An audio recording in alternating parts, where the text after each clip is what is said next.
UP में सरकार ने अस्पतालों में भर्ती कोरोना मरीजों को अपने पास मोबाइल नहीं रखने का फरमान जारी किया। यूपी सरकार के आदेश के मुताबिक कोरोना मरीज इलाज के दौरान अस्पताल में वार्ड में अपने पास मोबाइल नहीं रख सकेंगे। इस दौरान अगर मरीज को अपने परिवार से संपर्क करने की जरूरत पड़ती है तो परिवार से बात करवाने की जिम्मेदारी अस्पताल की होगी। इसके लिए वार्ड इंचार्ज के पास 2 फोन रखे जाएंगे, जिससे जरूरत पड़ने पर मरीजों की बात उनके परिवार वालों से कराई जा सके। यूपी सरकार के इस फैसले पर एसपी अध्यक्ष अखिलेश यादव ने हमला किया। उन्होंने कहा कि अस्पतालों की खराब हालत छिपाने के लिए सरकार ने मोबाइल पर रोक का फैसला किया। एसपी अध्यक्ष अखिलेश यादव ने कोरोना मरीज के पास मोबाइल नहीं रखने के फैसले पर सवाल उठाए और ट्वीट किया, अगर मोबाइल से संक्रमण फैलता है तो आइसोलेशन वार्ड के साथ पूरे देश में इसे बैन कर देना चाहिए। यही तो अकेले में मानसिक सहारा बनता है। ऐसे में अस्पतालों की दुर्व्यवस्था और दुर्दशा का सच जनता तक ना पहुंचे, इसलिए ये पाबंदी है। जरूरत मोबाइल की पाबंदी की नहीं बल्कि सैनिटाइज करने की है।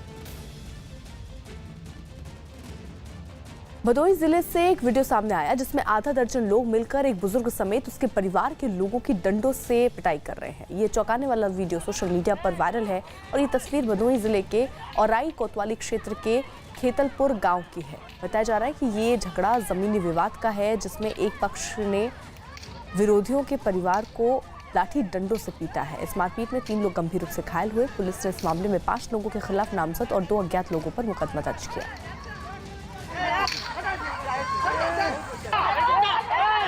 भदोही में मारपीट की डरावनी तस्वीर, हालांकि 5 लोगों के खिलाफ नामजद और 2 अज्ञात लोगों पर मुकदमा दर्ज हुआ है। बुजुर्ग की लाठी डंडों से पीटने का ये आरोप लगा है।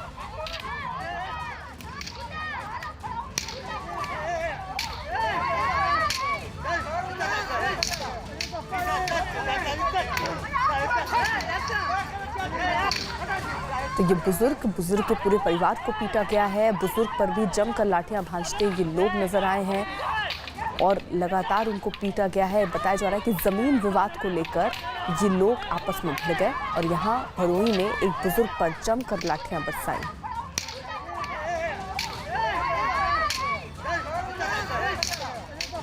देश में कोरोना के मरीजों की संख्या बढ़कर 1,31,868 पहुंच चुकी है। पिछले 24 घंटे में कोरोना के रिकॉर्ड 6,767 मरीज सामने आए, जो 24 घंटे में मरीजों की अब तक की सबसे ज्यादा संख्या है। वहीं 24 घंटे में कोरोना के 147 मरीजों की मौत के साथ ही कोरोना की वजह से हुई मौत का आंकड़ा 3,867 तक पहुंच चुका है। देश के ज्यादातर राज्य कोरोना वायरस से जूझ रहे हैं, लेकिन इनमें कुछ राज्य ऐसे जहां कोरोना की चपेट में आने वाले मरीजों की तादाद लगातार बढ़ रही है, वहां कोरोना के मरीज भी बहुत ज्यादा है। सबसे खराब हालत महाराष्ट्र की है, जहां पर कोरोना मरीजों की संख्या लगातार बढ़ती जा रही है। वहां पर मरीजों की तादाद 47,000 के पार पहुंच गई है। कोरोना से जूझ रहे राज्यों में तमिलनाडु दूसरे नंबर पर है, जहां अब तक कोरोना के मरीजों की संख्या 15,500 के पार पहुंच चुकी है। वहीं कोरोना मरीजों की संख्या में तीसरे नंबर पर गुजरात है, जहां 13,664 मरीज सामने आ चुके हैं। दिल्ली चौथे नंबर पर है, जहां कोरोना मरीजों का आंकड़ा करीब 13,000 है और 5वें नंबर पर राजस्थान है, जहां कोरोना मरीजों की संख्या 6,742 है। कोरोना वायरस के कहर से पूरी दुनिया बेहाल है। दुनिया के 185 देश इस वक्त कोरोना की महामारी की चपेट में है, लेकिन कुछ देशों में हालात बहुत ज्यादा खराब हैं। ऐसे देशों में पहले नंबर पर अमेरिका है, जहां कोरोना के मरीज 16 लाख से ज्यादा हो चुके हैं। वहीं ब्राजील दूसरे नंबर पर है, जहां मरीजों की संख्या 3,47,000 के पार पहुंच गई है। रूस इस लिस्ट में तीसरे नंबर पर है, जहां कोरोना मरीजों की संख्या 3,35,000 के पार हो चुकी है। ब्रिटेन चौथे नंबर पर है, जहां कोरोना के मरीजों की तादाद 2,58,000 से भी ज्यादा है। 5वें नंबर पर स्पेन है, जहां कोरोना मरीजों की संख्या 2,35,290 है। दिल्ली के छतरपुर इलाके में अपने घर लौटने की उम्मीद में बड़ी संख्या में प्रवासी मजदूर जुट गए। ये मजदूर अपनी और कागज की जांच के इंतजार में लंबी लाइन में खड़े दिखे। तापमान लगातार बढ़ता जा रहा है, लेकिन मजदूरों की बेबसी है कि वो घर जाने की मशक्कत में लगे हुए हैं। लॉकडाउन का चौथा चरण शुरू हो चुका है, लेकिन प्रवासी मजदूरों की समस्या अभी भी जस की तस बनी हुई। आप देख सकते हैं हम इस वक्त छतरपुर इलाके में हैं और छतरपुर इलाके में सैकड़ों की तादाद में ये लोग अपने घर को जाने के लिए यहाँ पर खड़े हैं, लेकिन आधे लोग इस सेंटर के अंदर हैं और आधे बाहर स्क्रीनिंग के इंतजार में हैं। आप दिखाना चाहूँगा क्योंकि गेट हमारे लिए भी नहीं खोला गया है और अंदर आप यहाँ पर हजारों की भीड़ देख सकते हैं, क्योंकि धूप में ये लोग खड़े हैं और इंतजार कर रहे हैं कि अपनी स्क्रीनिंग हो, उनके जो डॉक्यूमेंट्स हैं उनको चेक करने की प्रक्रिया हो, क्योंकि उसके बाद उन्हें घर भेजने की तैयारी की जाती है, चाहे वो ट्रेन के जरिए या फिर बस के जरिए। लेकिन ये लोग आप देखें तो यहाँ पर धूप में, क्योंकि दिल्ली का टेम्परेचर अब 44 डिग्री क्रॉस कर चुका है और इस धूप में इन सभी को यहाँ पर खड़ा होना पड़ रहा है। मजबूरी इनकी है कि कोई टेंट या किसी तरह की कोई व्यवस्था यहाँ पर दिखाई नहीं दे रही, लेकिन अंदर जाने के लिए ये सब यहाँ पर तैयार है और अलग अलग इलाकों से यहाँ पर आए हैं ताकि बिहार या दूसरी जगह जा सकें। आप कहाँ से आए हैं भाई साहब? हम लाडोसरे से आए दिल्ली। तो यहाँ पर क्या कह रहे हैं लोग? ये लोग बोल रहे हैं जिसका जो है ना वो पहले का वो आया हुआ है मैसेज वही अंदर ले रहे हैं। अच्छा, बगैर रजिस्ट्रेशन वाले को नहीं देंगे? नहीं, रजिस्ट्रेशन वाले को भी नहीं जाने दे रहे हैं। जिसका मैसेज आया उसको भी कहाँ एंट्री करने दे रहे हैं। वाले कह रहे हैं कि फेक न्यूज है, ये फेक मैसेज है, ये रॉन्ग है, यहाँ कोई जाने का कोई तैयारी नहीं है, कोई व्यवस्था नहीं है। सुबह से यही कह रहे हैं, बाहर जो बैरिकेड लगा के खड़े हैं पुलिस वाले। अच्छा, कह रहे हैं रॉन्ग मैसेज है और आप लोग घर जाओ वापस। दिल्ली के विनोद नगर के एक सरकारी स्कूल में बड़ी संख्या में मजदूर जमा हैं। स्कूल के बाहर बसों की लंबी कतार लगी है। बताया जा रहा है कि इन सभी मजदूरों को श्रमिक स्पेशल ट्रेन के जरिए उनके घरों तक भेजा जा रहा है और ट्रेन में बैठने से पहले इस स्कूल में सभी की स्क्रीनिंग की जा रही है, लेकिन सोशल डिस्टेंसिंग का पालन होता नहीं दिखा। पूर्वी दिल्ली के विनोद नगर इलाके के एक स्कूल के बाहर हम इस वक्त मौजूद हैं। ये वो स्कूल है जिसके अंदर इस वक्त जो तमाम मजदूर हैं उनकी स्क्रीनिंग चल रही है और उस स्क्रीनिंग के बाद इन सभी को बस में बैठाकर यहाँ से रेलवे स्टेशन ले जाया जाता है और इन सभी के जो श्रमिक स्पेशल ट्रेन हैं उनके ज़रिए इन्हें भेजा जाता है। टिकट इनको यहीं पर दिया जाएगा और ये तमाम जो तस्वीरें आप देख रहे हैं तमाम मजदूरों को यहीं पर इसी तरीके से रखा जाता है। एक एक कर सबकी स्क्रीनिंग की जाएगी और ये चेक किया जाएगा कि किसी को कोई बुखार या कोई दूसरे लक्षण तो नहीं है और उसके बाद ही सबको फिटनेस सर्टिफिकेट देने के बाद यहाँ से बस में बैठाकर रवाना कर दिया जाएगा। यहाँ पर इनके खाने पीने की व्यवस्था भी की जाती है। हालांकि मीडिया को गेट से अंदर जाने की अनुमति नहीं है। साफ तौर पर ये कहा गया है कि मीडिया गेट के बाहर ही रहे ताकि इनसे बातचीत ना हो पाए। और ये तस्वीरें देखिए कि जो तमाम मजदूर हैं वो यहाँ पर पहुँच रहे हैं और कोशिश यही है कि वो ट्रेन की टिकट लेकर यहाँ से अपना मेडिकल जांच कराकर आगे निकल सकें। कुछ लोग यहाँ पर पहुँचे, उनसे बात कर लेते हैं। हरदोई का नाम पड़ा इस पे। कहाँ जाना था भैया? हरदोई जाना है। ये क्या कह रहे हैं, मना कर रहे हैं? हम मना कर रहे हैं। क्या कह रहे हैं ये? कह रहे हैं बस यहाँ नहीं मिलेगी, बस यहाँ नहीं मिलेगी। हाँ। आपको किसी ने बताया था कि यहाँ से मिलेगी? जी हाँ, मैसेज आया मेरे पे। अच्छा जी, टिकट कंफर्म आपकी हो गई है? जी सर, इस पे मैसेज आया, कह रहे थे कि वो प्रमाण पत्र लेके आना, यहीं से कंफर्म होके आपको बस मिलेगी। इनका रजिस्ट्रेशन हो गया है, वो यहाँ पर पहुँच रहे हैं क्योंकि इनको यहीं का एड्रेस मिला था। नहीं है यहाँ का एड्रेस? यहाँ नहीं, पीछे वाले स्कूल में बता रहे। दिल्ली में दरियागंज की सब्जी मंडी में सुबह के वक्त लोगों की भारी भीड़ जुटी नजर आई। इस दौरान लोग सोशल डिस्टेंसिंग के नियम से पूरी तरह बेपरवाह दिखाई दिए। सब्जियों के खरीदने के दौरान लोग एक दूसरे के करीब खड़े होकर सब्जी खरीदने में व्यस्त दिखे। सब्जी मंडी लोगों से खचाखच भरी दिखाई दी और सब्जी की हर दुकान पर कई लोग सब्जी खरीदते नजर आए। कुछ लोग ऐसे भी मिले जो सोशल डिस्टेंसिंग तो दूर, मुंह को मास्क से ढके भी नजर नहीं आए।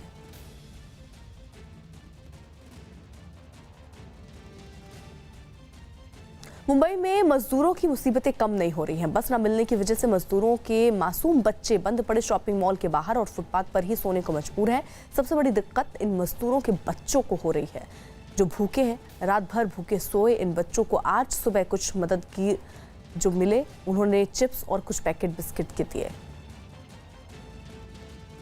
प्रवासी मजदूरों की मुसीबतें थमने का नाम नहीं ले रही। तड़के सुबह का वक्त है और यहाँ पर देखें तो आपको दिखाई पड़ेगा कि ये वो मजदूर हैं जो बसों के इंतज़ार में खड़े थे, लेकिन बावजूद इसके इन्हें जो है पूरी रात यहाँ पर ही एक नज़दीक का ही जो कहा जाए कि शोरूम के बाहर का हिस्सा है वहाँ पर ही आकर सोना पड़ा, क्योंकि ना तो बसें मिली न ही कोई व्यवस्था हुई।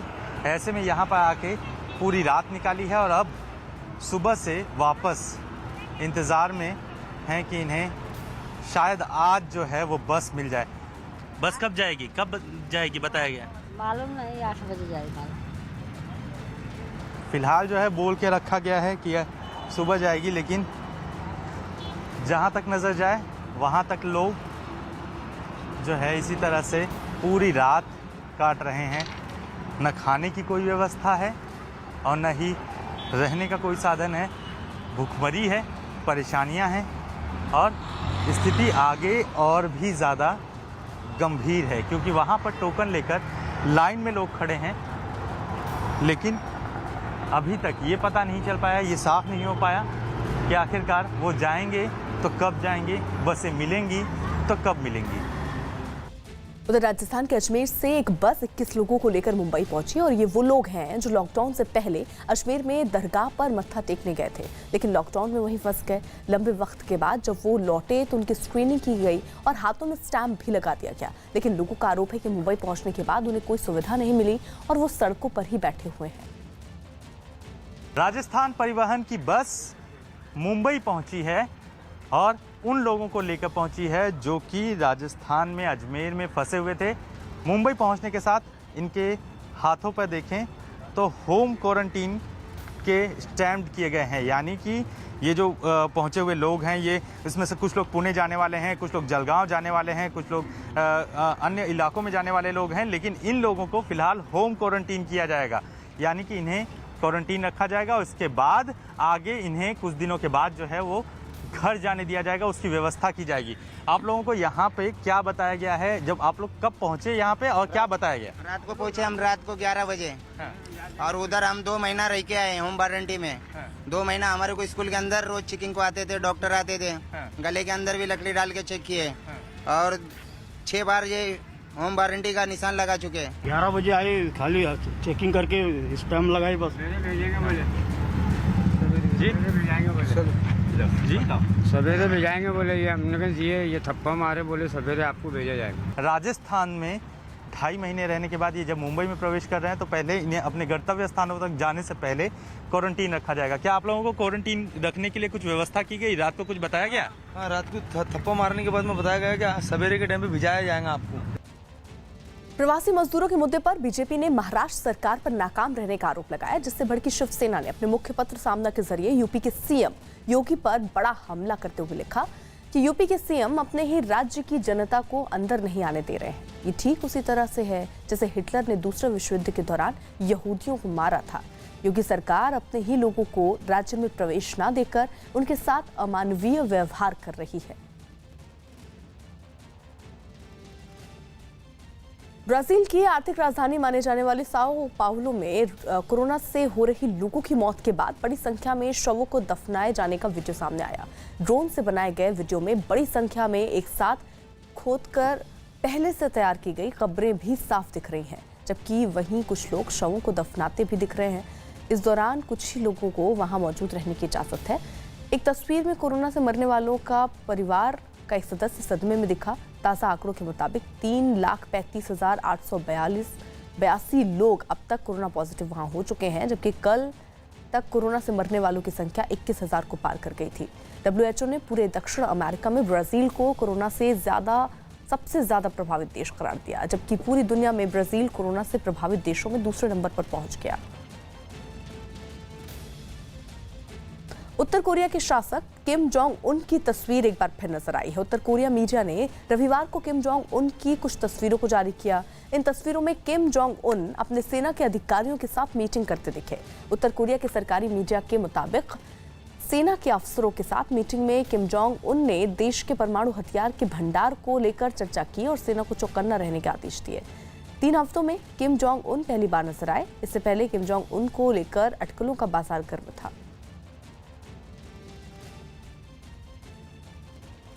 कश्मीर में हाफिज सईद के इशारे पर रची जा रही लश्कर की बड़ी आतंकी साजिश का पर्दाफाश हुआ है। घाटी के बड़गांव जिले में पुलिस ने लश्कर के एक टेरर मॉड्यूल के खिलाफ बड़ी कार्रवाई की और आतंकियों के मददगार 4 ओवरग्राउंड वर्कर यानी OGW को गिरफ्तार किया।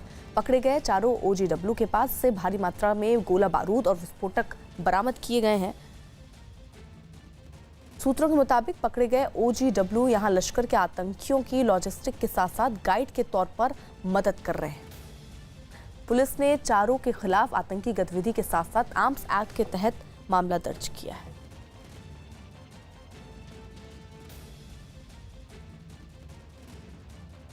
कश्मीर घाटी में सुरक्षा बल ने अपने एक सर्च ऑपरेशन के दौरान आतंकियों के ठिकानों का पता लगाया। खुफिया सूत्रों से मिली जानकारी पर कार्रवाई करते हुए सेना की एक टुकड़ी, पुलिस और CRPF की मिलीजुली टीम ने पुलवामा जिले के प्रस्तुतपुरा के बागों में बने ठिकानों पर छापा मारा तो वहां आतंकियों के छिपने के निशान मिले। सुरक्षा बल की सर्च टीम ऑपरेशन कर रही है। सर्च ऑपरेशन वहां पर जारी है। आतंकियों के छुपने के ठिकानों की तलाशी के दौरान सुरक्षा बल को कुछ आईडी और आईडी बनाने का सामान भी मिला।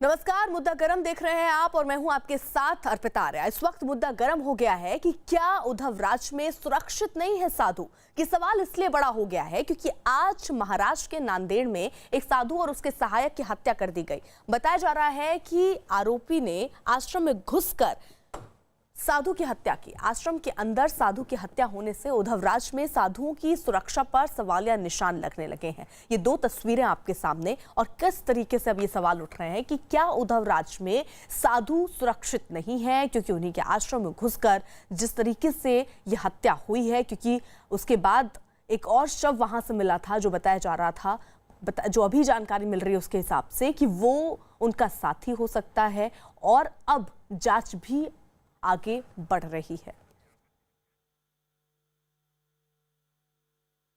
इस मुद्दे पर चर्चा के लिए हमारे साथ बीजेपी से डॉक्टर विजय सोनकर शास्त्री इस वक्त होंगे और स्वामी दीपांकर धर्मगुरु भी हमारे साथ हैं। मुंबई से हमारे सहयोगी आशीष सिंह भी हमारे साथ होंगे।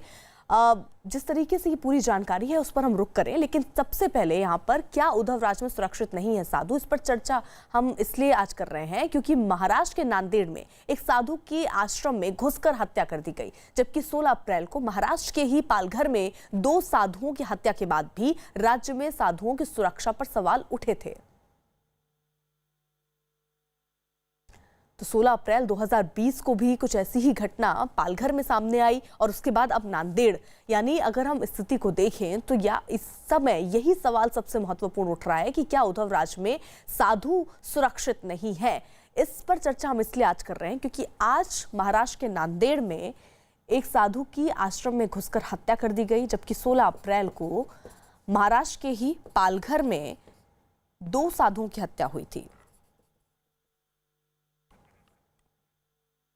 हमारे साथ आशीष हमारे सहयोगी बने हुए हैं। सबसे पहले रुख आशीष का ही कर लेते हैं स्थिति को समझने के लिए। आशीष, फिलहाल तफ्तीश किस दिशा में आगे बढ़ रही है और अभी तक क्या कुछ सामने आ पाया है? जी, इस पूरे मामले में अर्पिता जो इन्वेस्टिगेशन आगे बढ़ी है उसमें कुछ जो है नांदेड़ के जो लोकल जो कहा जाए कि क्रिमिनल्स हैं उनकी भूमिका स्पष्ट रूप से सामने आई है, जिसको लेकर पुलिस अभी भी तलाश में जुटी है इन आरोपियों के। जो अब तक की इन्वेस्टिगेशन के मुताबिक जो है ये आरोपी आश्रम में घुसे, आश्रम में न केवल गला दबाकर पहले साधु शिवाचार्य की जो है हत्या की, फिर इसके बाद उनकी लाश को खींचकर बाहर जो गाड़ी थी उसमें ले जाने की कोशिश की, लेकिन इसी दरमियान जो आश्रम में मौजूद अन्य जो उनके शिष्य थे वो जो है जाग गया और इसके बाद आरोपियों को गाड़ी छोड़कर भी भागना पड़ा। आश्रम से थोड़ी ही दूर पर साधु के सेवादार का शव मिलता है नहीं, यानी पूरी एक योजनाबद्ध तरीके से इस पूरी कॉन्स्पिरेसी को अंजाम देकर जो है इसे अंजाम तक पहुंचाया गया था। यानी आरोपियों की तलाश जो है वो एक क्रिमिनल एक्टिविटीज़ के मद्देनज़र पुलिस इन्वेस्टिगेट करने में जुटी है। इसके अलावा सबसे अहम बात यह है कि जिस तरह से पालघर में मामला उठा था उसके बाद कल ही जो है वहां के एसपी गौरव सिंह का तबादला करके दत्तात्रेय शिंदे को लाया गया था। मामला जैसे ही ठंडा पड़ा वैसे ही उसके 24 घंटे के अंदर ही वापस से नांदेड़ में इस तरह की घटना कहीं ना कहीं महाराष्ट्र सरकार के ऊपर सवाल खड़ा करती है कि क्या वास्तव में साधु जो है वो महाराष्ट्र में सुरक्षित हैं या नहीं। ये सवाल अब लगातार उठने शुरू हो गए हैं। आर्या, सीधे रुख बीजेपी का कर लेते हैं। विजय सोनकर शास्त्री हमारे साथ हैं इस वक्त। विजय सोनकर शास्त्री जी, आपको ये स्थिति, क्योंकि 16 तारीख को अगर हम याद करें, 16 तारीख को जहां पालघर में इस तरह की घटना सामने आई, अब नांदेड़ में ये घटना सामने आ रही है, आपको क्या लग रहा है, उद्धव राज में सुरक्षित है साधु?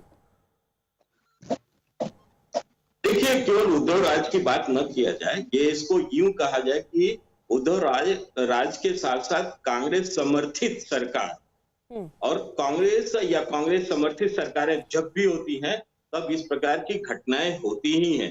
और देखिए, इसमें इसको जरा दूर तक जोड़ने की कोशिश किया जाए कि जब कांग्रेस की सरकार थी तो उस समय हमारे साधु संतों के साथ क्या होता था। साध्वी प्रज्ञा को याद करें या सीमानंद को याद करें, तो उनको किस तरह से फंसाने की कोशिश की जा रही थी। पर अब स्थिति थोड़ी बदल गई है, कुछ चेंज स्ट्रेटेजी में किया गया है। अब फंसाने की नहीं बल्कि सीधे हत्या कर देने की योजना पर काम हो रहा है और इसके पीछे सोची समझी ही रणनीति है। लेकिन इस बात को गंभीरता से आज भी उद्धव सरकार या वहां जो कांग्रेस द्वारा समर्थित मिली जुली सरकार है वो लोग नहीं ले रहे हैं, क्योंकि इसमें उनकी भूमिका है और उनकी भूमिका से इनकार नहीं किया जा सकता। पालघर की घटना को देख लीजिए, पालघर में सीधे सीधे एनसीपी का वहां पर काशीनाथ चौधरी नाम का व्यक्ति जो एनसीपी का जिला पंचायत सदस्य है, वो साफ साफ दिखाई दिया है, लेकिन आज तक उसके खिलाफ कार्रवाई नहीं हुई। क्या मतलब, इसको क्या लिया जाए? क्या ये ठीक है, दीपांकर जी जवाब देना चाह रहे हैं। दीपांकर जी, मैं आऊंगी आपके पास। कांग्रेस ने अपने तरीके से भी जवाब दिया है। बीजेपी के आरोप पर कांग्रेस ने पलटवार करते हुए साधुओं की हत्या को एक साजिश करार दिया है।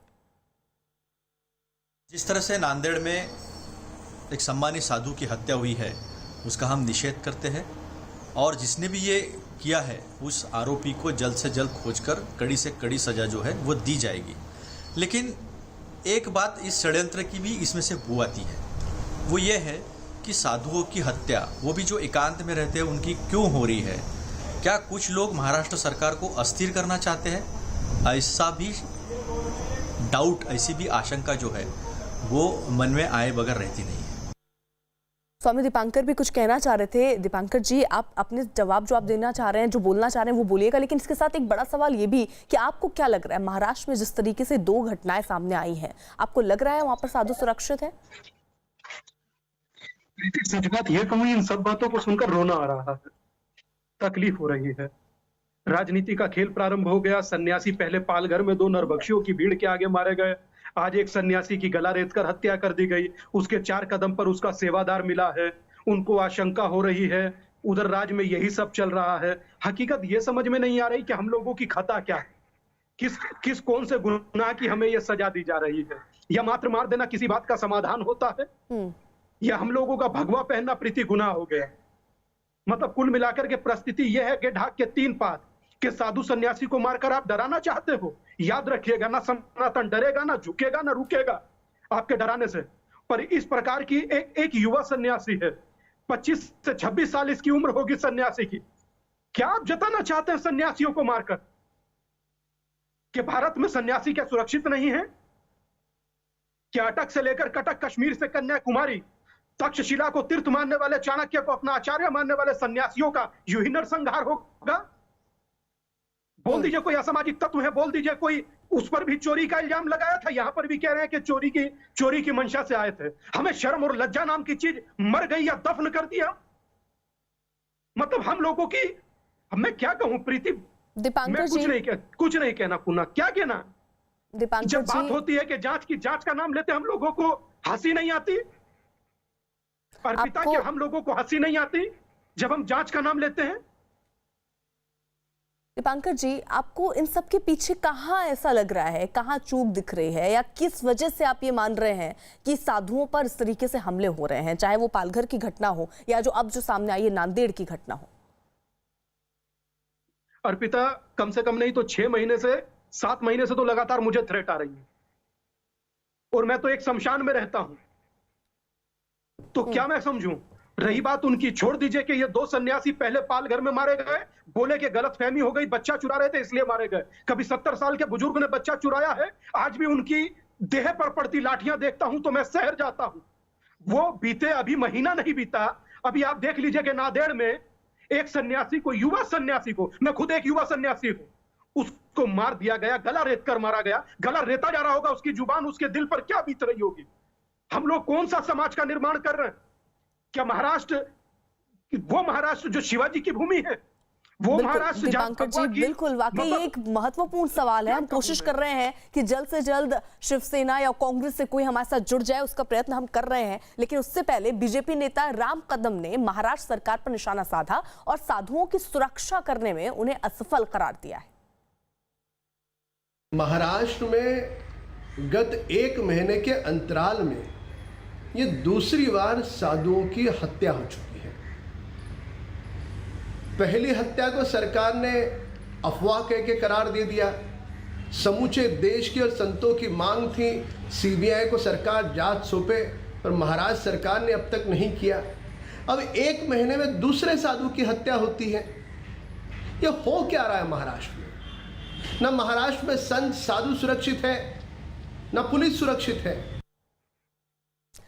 विजय सोनकर शास्त्री जी, मेरा सवाल आपसे है, एक तरीके से बीजेपी हमेशा इसमें रही है कि साधु संतों का समर्थन करती रही है, उनको प्रोटेक्ट करती रही है, उनके बारे में सोचती रही है, लेकिन आज जो स्थिति हो रही है उसको लेकर क्या मतलब, ये माने हम बीजेपी भी हमदर्द नहीं है, कोई कदम आपकी तरफ से अगर उठाए जा सकते? देखिए अर्पिता जी, ये तो लॉ एंड ऑर्डर का विषय है। ये तो जो महाराष्ट्र में हो रहा है, इसका बीजेपी सरकार या बीजेपी के लोगों से क्या लेना देना? हम तो वहां प्रोटेस्ट कर रहे हैं, हम तो वहां जबरदस्त, हमारी पार्टी ने धरना प्रदर्शन किया, हम लोगों ने मांग किया कि वहां न्याय हो, साधु संतों के खिलाफ जो ये वातावरण बना है उसको दूर किया जाए। इतना ही नहीं, हम लोगों ने तो ये भी सरकार का ध्यान आकर्षित किया कि किस तरह से अर्बन नक्सल एक गठजोड़ चल रहा है, जिसके माध्यम से इस प्रकार की कार्य हो रही, हिंदू विरोधी कार्य हो रही, हिंदू साधु संतों का हत्या हो रहा है। ये तो एक योजनाबद्ध ढंग से हो रहा है, उसकी भी जानकारी दी जा रही है, पर सरकार महाराष्ट्र की क्या कर रही है? लॉ एंड ऑर्डर तो उसके हाथ में। आज तक अभी पालघर के ही कांग्रेस क्या कह रही है वो भी आपको बता देते हैं विजय सोनकर जी। फिर मेरा सवाल आपसे होगा, साधु की हत्या के पीछे किसकी साजिश? दरअसल ये सवाल उठाया है कांग्रेस के संजय निरुपम ने। नांदेड़ में एक आश्रम में हुई साधु समेत 2 लोगों की हत्या पर संजय निरुपम ने एक ट्वीट किया और लिखा कि देश में साधु सन्यासियों की निर्मम हत्या का एक खतरनाक ट्रेंड चल रहा है। ताजा घटना है नांदेड़ की। कल आश्रम में घुसकर एक लिंगायत साधु की हत्या कर दी गई। इन घटनाओं की गहराई में जाना जरूरी है, कहीं एक सुनियोजित षड्यंत्र के तहत तो ये हत्याएं नहीं हो रही हैं। विजय सोनकर शास्त्री जी, ये किस तरफ इशारा कर रहे हैं? वो ये कह रहे हैं कि षड्यंत्र रचा जा रहा है। ये देखिए, ये कांग्रेसी चतुर होते हैं, गलती ये लोग कर रहे हैं, कॉन्स्पिरेसी ये लोग कर रहे हैं और इस प्रकार के क्वेश्चन करके आई वॉश करने की कोशिश कर रहे हैं। आप बताइए ना कि साध्वी प्रज्ञा के साथ कौन दोषी था, कौन उनको फंसाने की कोशिश कर रहा था? कांग्रेस कर रही थी। असीमानंद को किसने फंसाया था? कांग्रेस ने फंसाया था। सारी चीजें सामने आ रही हैं, आ चुकी हैं और आज सीधे सीधे अब हत्या करने की योजना पर कौन काम कर रहा है? ये कांग्रेस कर रही है, कांग्रेस समर्थित लोग कर रहे हैं। कांग्रेस ने जिन लोगों को समर्थन दिया है वो लोग कर रहे हैं। ये कांग्रेस हमेशा हिंदू विरोधी रही है, साधु संतों के विरोध में रही है। उसी का ये एक उनको शर्म आनी चाहिए जिस तरह से वो प्रश्न कर रहे हैं, उनको तो डूब मरनी चाहिए कि इस प्रकार की बातें कर रहे हैं। अरे ट्रेंड कौन चला रहा है? कांग्रेस के ही समय में तो ये ट्रेंड चला था। कांग्रेस ने जब बंबई पर अटैक होता है तो आरएसएस को जिम्मेदार करते हैं कांग्रेस के लोग। ठीक है दीपांकर जी, स्वामी दीपांकर, आपको क्या लग रहा है, क्योंकि कांग्रेस जिसकी राज्य में सरकार है, शिवसेना और कांग्रेस, जिस तरीके से यहाँ वो आरोप ये लग रहा है कि षड्यंत्र रचा जा रहा है, क्या आपको भी एक साधु के तौर पर ऐसा महसूस हो रहा है कि कुछ षड्यंत्र रचा जा रहा है साधुओं के अगेंस्ट? अर्पिता, मुझे क्या महसूस हो रहा है मैं दिल से आपको बताता हूँ। मुझे महसूस हो रहा है कि शाम को बहुत सारे चैनलों पर डिबेट होंगे। मेरे ही भाई, मेरे ही सनातनी, मेरे ही राष्ट्र के लोग, सनातन को मानने वाले लोग इन शत्रुओं की तरफ से भी आएंगे और उन्हें डिफेंड करेंगे। कुछ समय तक डिबेट चलेंगी, ये डिबेट फिर खत्म हो जाएंगी और सन्यासी एक मार दिया गया, फिर उसके बाद एक नए सन्यासी के मरने की, मृत्यु की, या हो सकता है कि भविष्य में हम लोग भी हो, प्रतीक्षा की जाएगी और उसके बाद फिर वो डिबेट का शुरू दौर होगा और फिर विवाद अपवाद का दौर शुरू होगा, आरोप इल्जाम का दौर शुरू होगा और फिर थोड़े दिन बाद वो भी थम जाएगा, समाप्त हो जाएगा। इससे अतिरिक्त तो कुछ नहीं होगा। अब से 1 महीना पहले जो हुआ था, पालघर ना हुआ पाताल हो गया कि अब तक न्याय खोज नहीं पाए। अब ये नया नांदेड़ हुआ है, नांदेड़ ना हुआ, नाश हो गया एक सन्यासी का। विजय सोनकर शास्त्री, हम इससे अतिरिक्त और क्या करेंगे? हम लोग सही मायने में अर्पिता मरने के लिए बने हैं और शायद हम मरेंगे ही, हम लोग इसीलिए बने हैं। मगर मुझे बड़ा दुख इस बात का है कि अपने ही राष्ट्र में सन्यासी अब सुरक्षित नहीं रहा। हमें इस दुख इस बात का है। कोई बात नहीं, आज हम हैं, कोई बात नहीं, करिए जो होता है सियासत। 2-4 दिन टीवी डिबेट, आरोप प्रत्यारोप चलेगा, थोड़े दिनों बाद शांत हो जाएगा। पर अब मैं क्षुब्ध हो चुका हूं, अर्पिता, दिल से कह रहा हूं, मैं क्षुब्ध हो चुका हूं इनकी बातें सुनकर, इनके बयानात सुनकर। इनके मन में व्यथा नहीं, पीड़ा नहीं, दुख नहीं, तकलीफ नहीं, वेदना मैं नहीं। समझ सकता हूँ दीपांकर जी के दर्द को, मैं दीपांकर जी के दर्द को समझ रहा हूँ, और हम लोगों ने बेसिक कोशिश किया है कि इसकी गहराई में जाकर के इसकी छानबीन किया जाए, और उसी का परिणाम भी निकला है कि इस तरह के नेक्सस में बहुत सारे लोगों को गिरफ्तार करके जेलों में भी रखा गया है, जांच भी चल रही है। मालेगांव इत्यादि में जो सारी चीजें हुई हैं वो सब कुछ सामने आ रहा है। मैं दीपांकर जी से विनम्र निवेदन करता हूं, आप धैर्य रखे। मैं बतलाना चाहता हूं कि पाताल में भी अगर इस घटना के जो लोग बैठे होंगे, ये कॉन्स्पिरेटर्स जो अगर बैठे होंगे, तो उनको लाया जाएगा, उनको नंगा किया जाएगा, उनको समाज के सामने लाया जाएगा।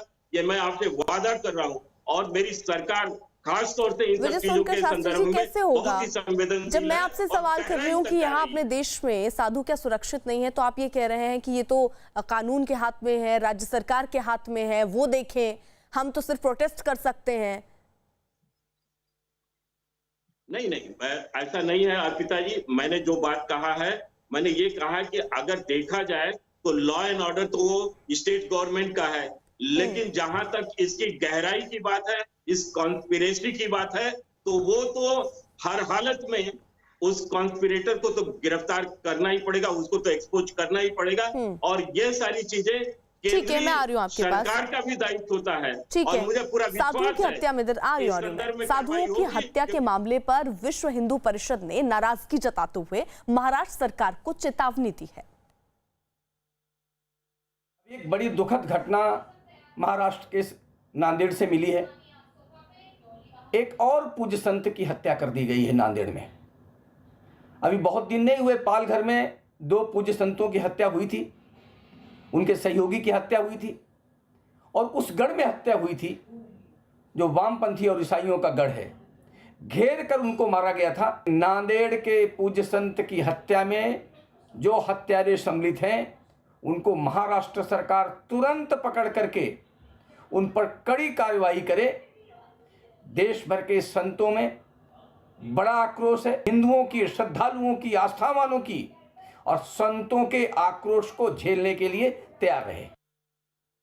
विजय सोनकर शास्त्री, आप ये कह रहे थे कि हम इस पर प्रतिबद्ध हैं, अगर कौन षड्यंत्र रच रहा है उसको समझकर हम जल्द से जल्द कोशिश करेंगे कि स्थिति सही हो जाए साधुओं के लिए। लेकिन हम देख रहे हैं कि पालघर की घटना हो, फिर नांदेड़ की घटना हो, और इसको इस तरीके से कह दिया जाता है कि कुछ लोग चोरी करने के इरादे से घुसे, कुछ लोग बच्चा चुराने के इरादे से घुसे, जिम्मेदारी कोई नहीं ले रहा और जड़ तक कोई नहीं जा रहा। किसकी वजह क्या है?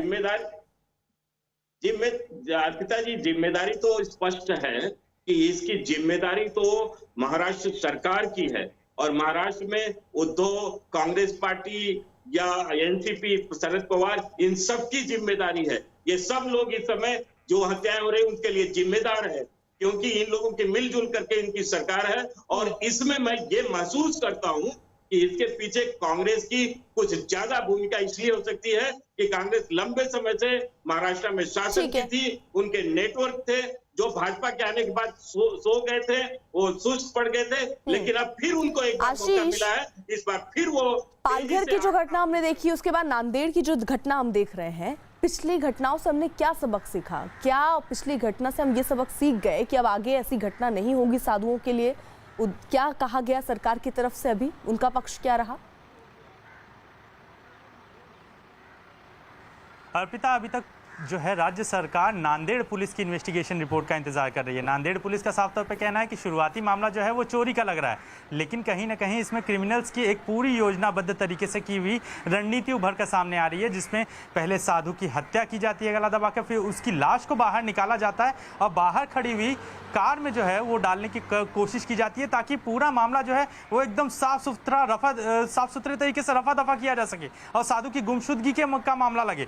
साथ ही साथ सेवादार है उसका आश्रम से कुछ दूरी पे मिलना, यानी कि एक पूरी रणनीति के तहत ये जो है हत्या को अंजाम दिया गया था। अब इस मामले में राज्य सरकार इंतजार कर रही है कि नांदेड़ पुलिस इन्वेस्टिगेशन में क्या अपना पक्ष रखती है, जिसके बिना पर राज्य सरकार अपना पक्ष कुछ खुले तौर पे रख पाएगी आज शाम तक। छोटा सा मेरा रिएक्शन स्वामी दीपांकर से भी मैं लेना चाहूंगी। स्वामी दीपांकर, जिस तरीके से घटनाएं सामने आ रही हैं, आप बेहद आहत हैं। आप कह भी रहे हैं इस बात को कि 2-3 दिन चर्चा होगी इस पर, उसके बाद इस पर कोई पुख्ता कदम जो उठाने चाहिए ताकि आगे ऐसी घटना ना हो वो नहीं उठाया जाएगा। आप लोगों की तरफ से, साधुओं संत समाज की तरफ से क्या कोई कदम उठाया जाएगा या किसी प्रकार का दबाव बनाने की रणनीति सरकार पर है ताकि इस तरीके की घटना अब दोबारा आगे ना हो? अर्पिता, मुझे दुखी इसी बात का है कि सनातन जाग नहीं रहा। मुझे दुखी इस बात का है कि राष्ट्र जाग नहीं रहा। अगर जो काश के सनातन जागता, राष्ट्र जागता, तो क्या ये ऐसा होता? 100 बार सोचता कोई किसी सन्यासी को मारने से पहले।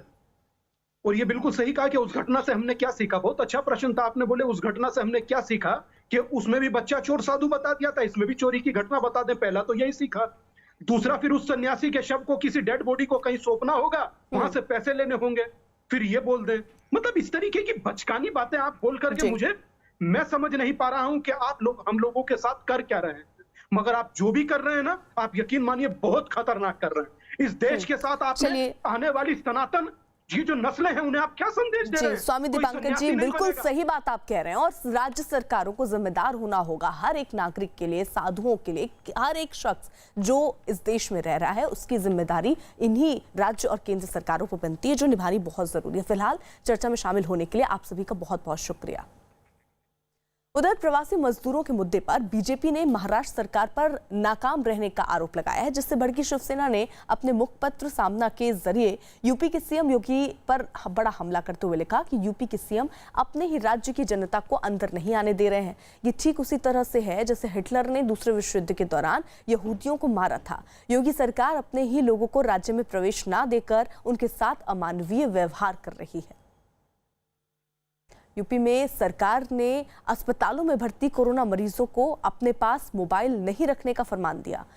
यूपी सरकार के आदेश के मुताबिक कोरोना मरीज इलाज के दौरान अस्पताल में वार्ड में अपने पास मोबाइल नहीं रख सकेंगे। इस दौरान अगर मरीज को अपने परिवार के संपर्क करने की जरूरत पड़ती है तो परिवार से बात करवाने की जिम्मेदारी अस्पताल की होगी। इसके लिए वार्ड इंचार्ज के पास 2 फोन रखे जाएंगे, जिससे जरूरत पड़ने पर मरीजों की बात उनके परिवार वालों से करवाई जा सके।